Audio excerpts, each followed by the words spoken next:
Одоо бид бичээсийн хамгийн том хэсэгт гардаг Бурхны шинж чанаруудыг үзнэ. Тэр том хэсэг бол авралын тухай түүх юм. Юуны түрүүнд бид Бурхны ариун чанарыг харж байна. Бурхны ариун чанар нь бүтээл бий болоход харагдсан гэж бид бодох боловч түүний энэ чанар нь үнэндээ авралын тухай өгүүлэхэд ялангуяа Израильтай харилцсан харилцаанаас нь бүрэн харагддаг. Бурхан ард түмний Египтийн боолчлолоос Мосегоор удирдуулан чөлөөлөх гэ түүнтэй шатаж буй бутан дундаас ярихдаа Бурхан юу гэж хэлдэг билээ. Тэгтэл нааша бүү ойрт чиний зогсож байгаа газар ариун газар учраас хөлдөх шагаагаа тайл гэж тэр айлдав.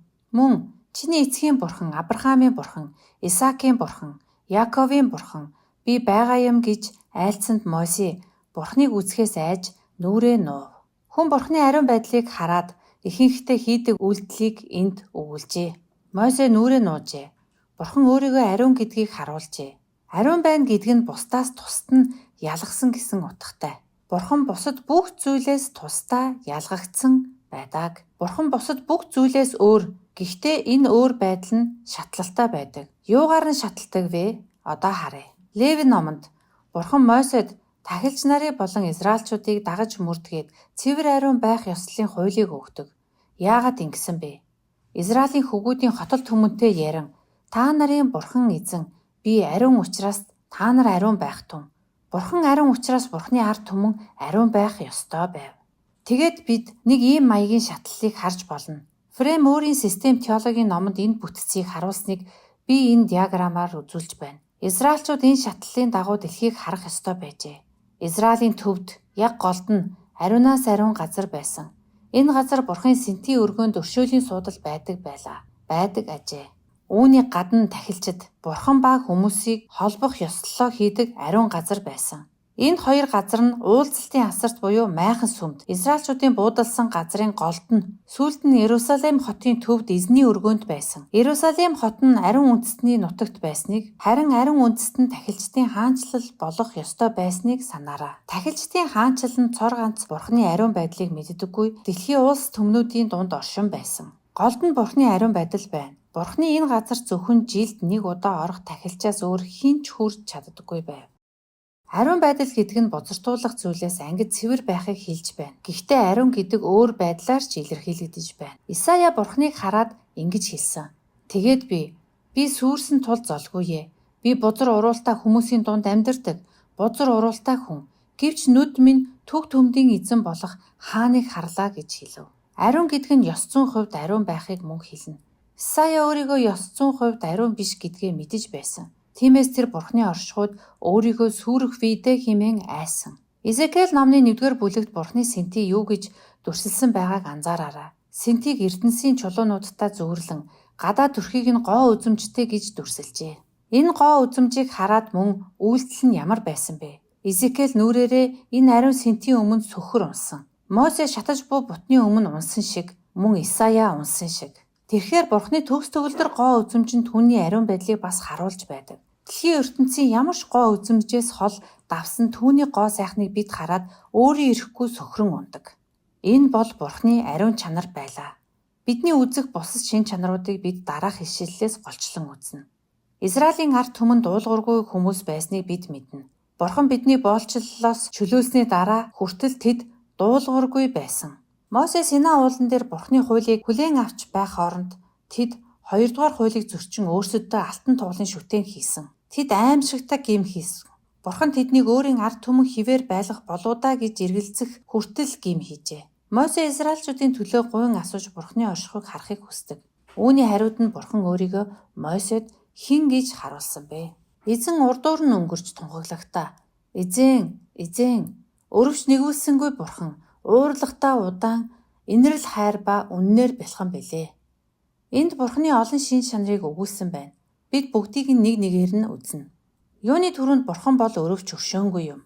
Библи Бурханы өрөвч өршөөнгүй чанарын тухай өгүүлсэн байдаг. Энэ чанарын тухай Тойзер ингэж бичжээ. Өрөвч өршөөнгүй зам бол Бурханы чанар юм. Түүний тэнгэрлэг мөн чанар дотор нь байдаг энэхүү хязгааргүй, дундрашгүй, энерги нь Бурханы өрөвч сэтгэлээр хандаж үйлддгийг харуулж байдаг. Надад энэ гүн утга учиртай санагддаг. Өрөвч өршөөнгүй чанар гэдэг бол Бурханы гэмт хүмүүст хандсан өрөвч сэтгэл юм. Бусад хүмүүс үүнийг ингэж тайлбарласан байдаг. Авах ёстой шийтгэлээс чөлөөлөгдөх. Өрөвч өршөөнгүй чанар гэдэг нь авах ёстой шийтгэлээс чөлөөлөгдөхийг хэлж байгаа юм. Бурхан гэмт хүмүүст өршөөнгүй ханддаг. Хүнд түүнийг устгах шийтгэл оноох ёстой боловч Бурхан тэднийг амьд үлдээж тэднийг аврахын тулд ажилдаг. Хоёрт, Бурхан бол нэгүүлсэнгүй чанартай гэдгийг харуулж байна. Бурхан бол нэгүүлсэл.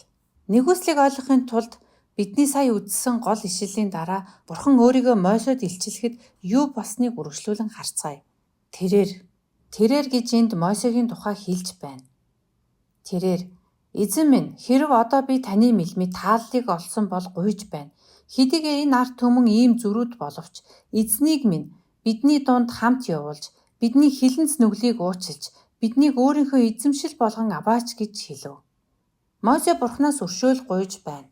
Израильчууд зүрүүд зантай. Мойсе тэдний нүгэл хилэнцийг уучлаач гэж гуйж байна. Үүнд нь Бурхан юу гэж хариулдаг вэ? Тэгэхэд Бурхан харах түн би гэрээ байгуулж байна. Бүх дэлхийд ямар ч үндэсний дунд бүтээгдээгүй гайхамшгуудыг би бүх ард түмний чинь өмнө үйлснэ. Чиний дунд нь амьдарч байгаа ард түмэн бүгдээрээ эзний үйлсийг харах болно.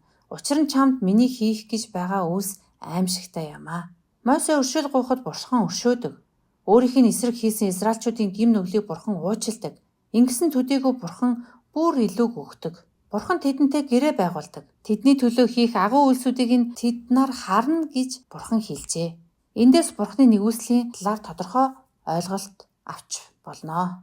Энд илч Паулийн хэлсэн үгс байна. Бурхан бол нэгүсэл тул тэр бидэн дээр нэгүслээ булгадаг. За ингээд Бурханы нэгүсэл бол Бурхан ард түмнийхээ төлөө итгэвтэйгээр ажиллаж тэдний зөрүүд байдлаас нь гарган өөрийнхөө хүүхдүүд болгодог.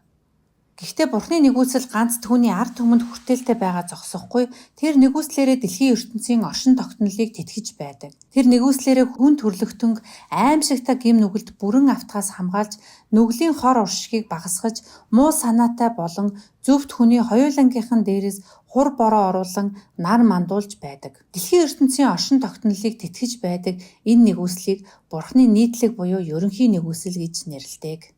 Тэр нэгүслээрээ дэлхийн ертөнцийн оршин тогтнолыг тэтгэж байдаг. Тэр нэгүслээрээ хүн төрлөختөнг аимшигтай гим нүгэлд бүрэн автгаас нь хамгаалж, нүглийн хор уршигыг багасгадаг.